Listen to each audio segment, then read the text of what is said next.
Alright, so this project is called the Lightbox Sculpture. This is kind of sort of what the end result looks like. It's just layers of white paper, and then you turn off the lights and you turn on the tea lights, and that's what it looks like. So to get started with this project, the first thing you want to do is you want to create a ½ inch or a ¼ inch, depending on how thick you want it, barrier all the way around a piece of scrap paper. So you can measure that, you can eyeball it. It's kind of up to you how accurate you want to get it. I would strongly suggest measuring, though. That way it's going to be nice and even. If you don't measure, sometimes it gets a little off. All right, so whenever it comes time to do your design, you want to think about layers. So you want to have different layers. You want to have a light layer, a middle ground, background, and foreground layer, and then you want to have what's called the frame layer. So here I'm just kind of roughly sketching out my plan and my idea. So I want to have like a hill with like a person holding an umbrella parcel thing with a pet dog next to him, with like maybe like a forest and some water with the moon behind him. So that was my kind of idea. So you want to sketch out all of your layers together on one piece of paper, and then you want to draw kind of like a box around the inside of the box that you drew previously, and that's just to keep your paper from falling apart whenever you go to put it in the box. So when you're ready, you're just going to transfer. So I'm just using a piece of pastel transfer paper, and then I'm just going to trace my layers onto cardstock paper. So you really want to make sure that you get that frame in there. And keep in mind, this is not the same one that you did the measuring on. This is just the outline of the box itself. So you're just going to do each layer. So I've already done 2 of the layers so far, and you're just going to keep going on and on. Now, if your layer doesn't really have anything on it to begin with, you can always just add your own things to it. So for example, on this one, the only thing that was on that layer was the wave. So here I've added some other parts. I did add that little triangle at the bottom corner. It's called a light leak layer, which is going to make it to where some more light can go behind it so that it's not so dark in that corner whenever I finish my box. All right, so here I'm just adding on another layer because I realized that I only had 4. Usually you want to go for at least 5 layers. You can do more than that if you want to, of course.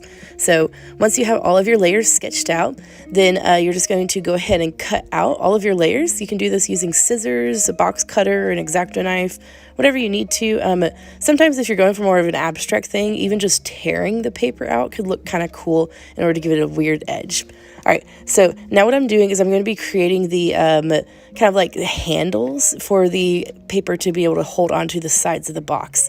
So in order to do that, I'm just folding up. That's where this ½ inch comes from at the very beginning, is you're just going to measure out that ½ inch. What I'm doing actually, so that I save time, is I'm not measuring. I'm just tracing it from my very first layer that I did, just like this. So I'm just tracing that outline layer so that it shows up on all of my layers.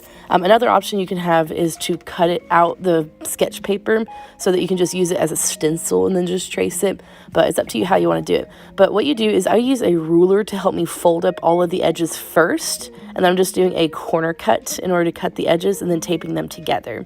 Here I'm using an aligning tool in order to create stars in my very background layer. You can use like a pencil or something if you don't have an aligning tool. So here I'm continuing to add my layers and stuff. Notice that if you have a small part that's like really hard to cut out with the scissors, you might have to resort to a box cutter or an X-Acto knife. Just if you are using one of these, be very, very careful. They are very dangerous. Never push. Make sure you're always pulling. You can always rotate the paper in order to be able to get to those hard to reach areas. But remove all of the pieces that you want the light to shine through. Here on this wave, I'm going to be adding a piece of thin paper behind it. So that's why I'm adding all these little kind of like texture pieces, is because I want it to have kind of a thin layer to it so that it looks like there's different layers to the water. So I'm also going to do that to my moon as well. I'm going to have it to where the moon has the lighter paper behind it so that it glows rather than just shines too brightly. So I'm also using the aligning tool to add some more wave textures.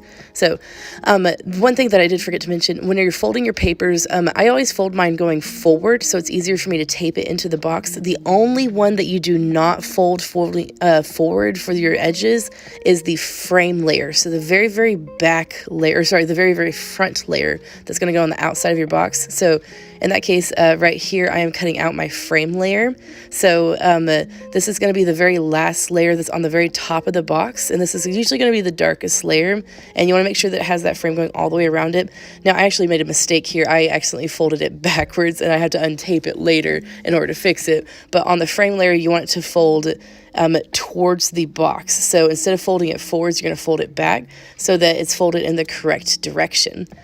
So here, I'm just going to go ahead and speed it up a little bit faster so that you can get through the rest of it.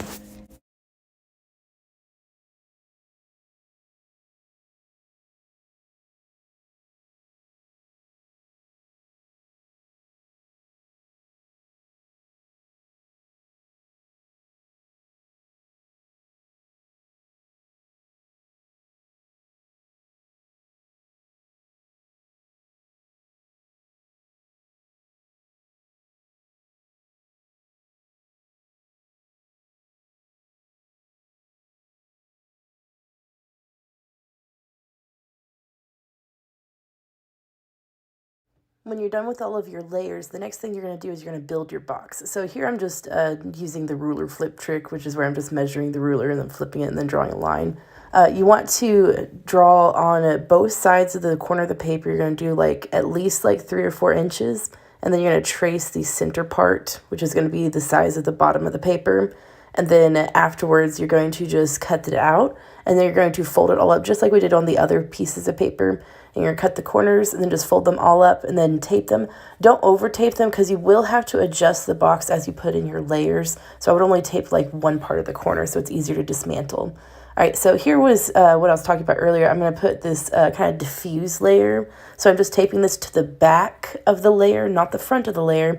That way it's not so intense with the brightness. And I'm doing the same thing with this wave texture here, just to give it a little bit of difference. You can also take like something round, like a piece of thin paper, and then glue pieces of cardstock to it in order to give it a different effect as well.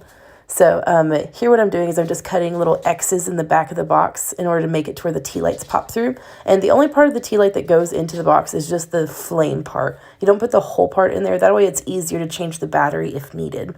So here I'm just testing the box, making sure that everything's going to fit just right. And I'm also doing a light test to see if there's anything that I need to move forward or move further back. So once I know that everything is going to work out, I'm going to adjust the box as needed. It was a little bit too tight, so I'm just kind of stretching it out just a little bit more. And then afterwards, I'm going to go ahead and layer my papers in. Don't be alarmed if your layers don't fit. Just adjust your box until they do. So that's why we just use tape and we don't glue it together yet. We're just going to get it to as best we can, right?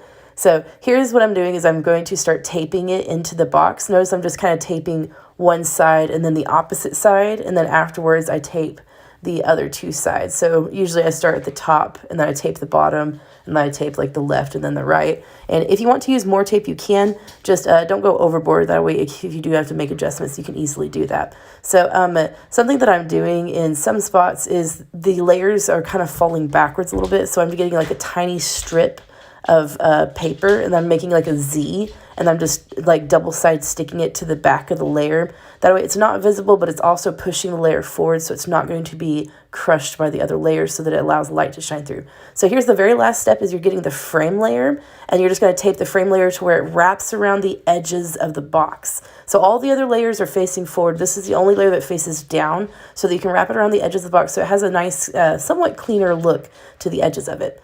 Afterwards, I used hot glue to attach my tea lights to the back. That way they didn't fall as much. And this is the final result. So overall, I think it turned out pretty well for a quick little light box. Definitely you can go into more detail or you can keep it pretty simple. But I think this is a very cool project that has a stunning result. And even if you don't do the most complicated thing, they still look really, really beautiful. So best of luck. And if you have any questions, feel free to ask and I would love to help you out. All right, enjoy.